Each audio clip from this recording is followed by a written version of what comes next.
الحمد لله رب العالمين وبه نستعين أما بعد أعوذ بالله من الشيطان الرجيم بسم الله الرحمن الرحيم إذا سألتموهن متاعا فاسألوهن من وراء حجاب صدق الله العظيم. کٹا سکتی ہیں سر اپنا مگر سجدہ نہ چھوڑیں گی، کٹا سکتی ہیں سر اپنا مگر سجدہ نہ چھوڑیں گی، بیٹیاں امت مسلمہ کی کبھی پردہ نہ چھوڑیں گی.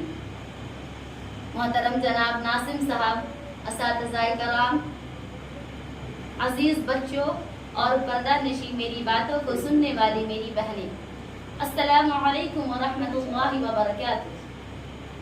دین اسلام ایک مکمل ضابطۂ حیات ہے. اسلام لفظ سلم سے ماخوذ ہے جس کے معنی اطاعت اور امن کے ہیں، یعنی اسلام کے معنی سلامتی کے ہیں. عربی میں لفظ اسلام کے معنی اپنے آپ کو کسی عمل کے جانب متوجہ کرنا اور اپنے آپ کو اتباع کے لیے پیش کر دینا. دین اسلام ایک فطری دین ہے، اس میں حیا کو بہت زیادہ اہمیت دی گئی اور ہمارے نبی حضرت محمد مصطفیٰ صلی اللہ علیہ وسلم نے ارشاد فرمایا حیا ایمان کا حصہ ہے.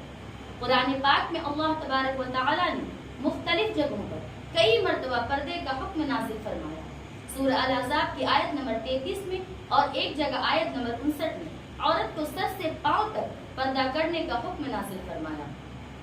پردے کے متعلق حدیث پاک میں آتا ہے کہ حضرت عبداللہ رضی اللہ عنہ سے روایت ہے کہ عورت پردہ میں رہنے کی چیز ہے، کیونکہ جب وہ باہر نکلتی ہے تو شیطان اسے تلاش کرتا ہے.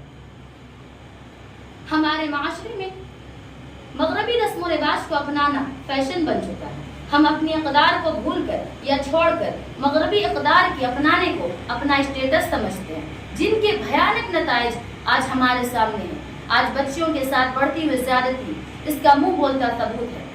موجودہ دور میں انتہائی چست لباس کا استعمال اور سر کو مکمل نہ ڈھانپنا گناہ کو براہ راست دعوت دینے اور شیطان کو اپنی طرف متوجہ کرنے کے برابر ہے.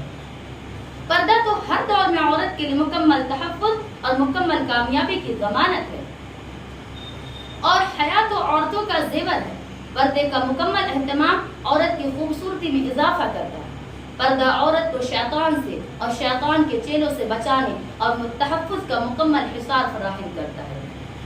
سامعین کرام، آج اسلامی معاشرے میں عورت پردے میں رہ کر تعلیم بھی حاصل کر رہی ہیں، کاروبار بھی کر رہی ہیں اور قوم کی خدمت بھی احسن طریقے سے انجام دے رہی ہیں.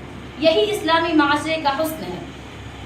عورت کا پردے سے باہر ہونا مرد و زن دونوں کو گناہ کی طرف مائل کرتا ہے، جس سے نہ صرف رشتوں کا تقدس پامال ہوتا ہے بلکہ معاشرتی بدحالی کا بھی سبب بنتا ہے.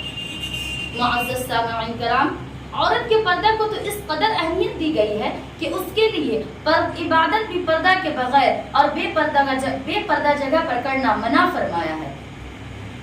معاشرے کی بہتری اور اسلام کی سربلندی کے لیے ہم سب کو اپنی اپنی جگہ پر اپنا کلیدی کردار ادا کرنے کی اشد ضرورت ہے. اور اگر والدین بچوں کے لباس اور گفتگو پر خصوصی طور پر توجہ دیں تو کافی حد تک مسائل کا حل ممکن ہے. اور آخر میں اللہ تبارک و تعالی سے دعا ہے کہ اللہ تبارک و تعالی ہم لوگوں کو پردہ کرنے کی توفیق عطا فرمائے. آمین یا رب العالمین. وما علینا الا البلاغ المبین.